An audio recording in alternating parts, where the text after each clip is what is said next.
Xorazm Urganchda. Xorazm Urganch o'zidan. Spark avtomobili muborak bo'lsin. Yaxshi kunlarga mining. Hamma endi sevayim. Degandim o'zim qaytayman deb. İşlerinizde rivacına versin. Allah'ım hep ben yutuşuna sebepçi olsun. Niyetlerimizde ruh yapına versin. Amin Allah'ım. Amin. Salomat bo'ling. Onajon sog' bo'ling. Ko'p bo'ladi.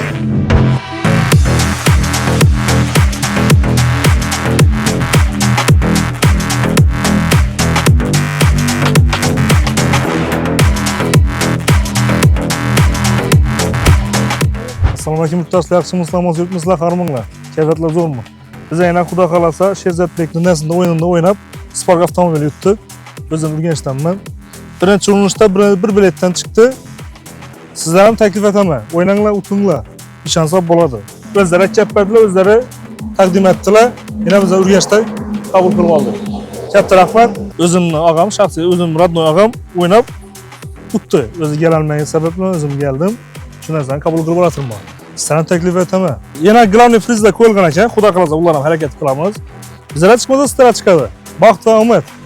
Milliy show zo'r.